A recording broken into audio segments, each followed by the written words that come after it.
Today I will be talking about the canopic jars. Canopic jars are an important symbol in ancient Egyptian culture because they were closely linked to the mummification process, which aimed to preserve the body for the deceased journey to the afterlife. To complete the mummification process, the ancient Egyptians had to extract the four internal organs from the deceased body: the liver, stomach, intestines, and lungs. Keeping them in the body would definitely damage and accelerate the decomposition of the entire body.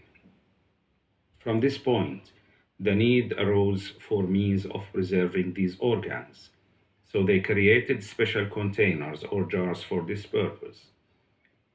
These jars were placed next to the mummy and were an essential part of funerary rituals that emphasized the reunion of the deceased soul in the afterlife.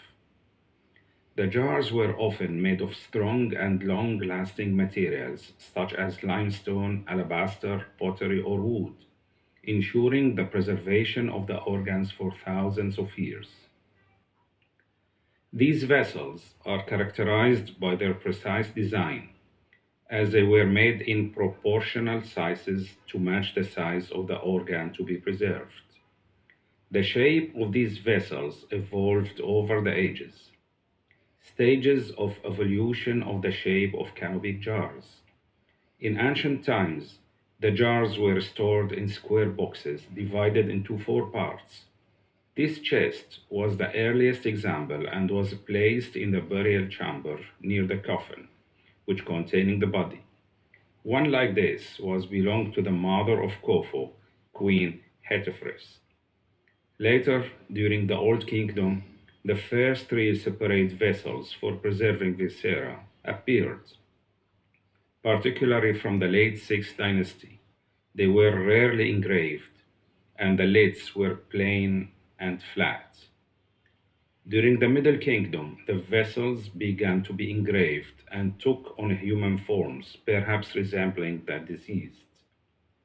During the New Kingdom, 18th dynasty, the canopic jars were engraved with the name of the deceased, the gods, and some incantations.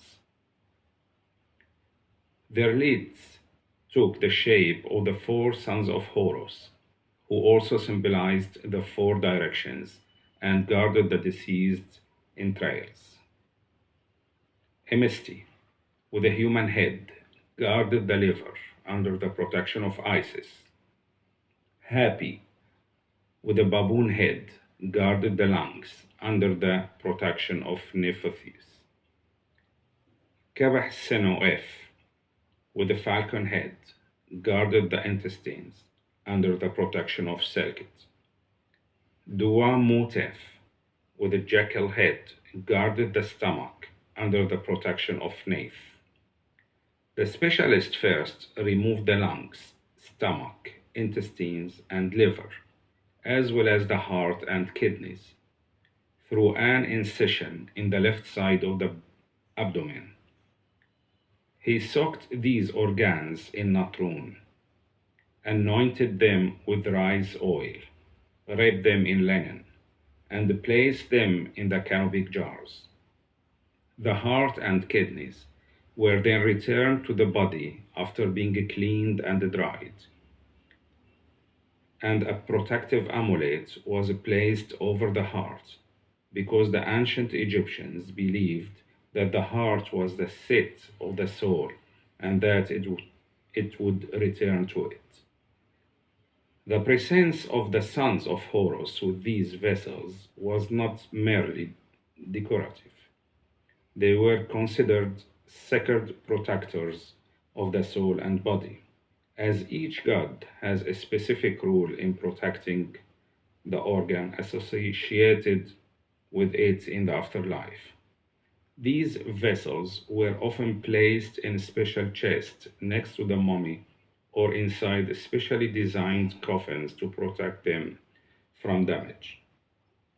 Sometimes the vessels were buried in separate rooms within the tomb.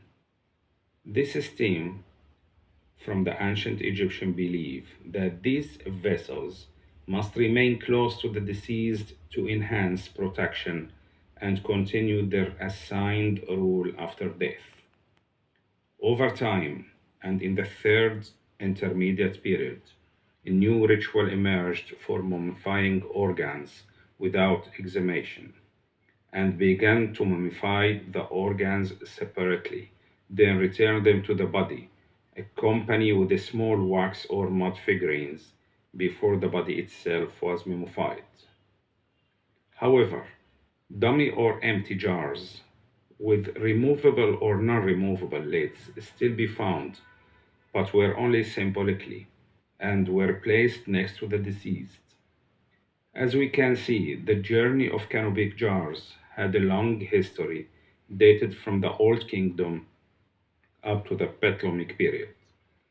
In 2020, the tomb of a woman named Didi Bastet was discovered in Saqqara. She had been buried 2,600 years ago with 6 canopic jars next to her, instead of the traditional 4. CT scan revealed that the additional jars contained human tissue, suggesting that the 2 additional jars may have been the result of a special request.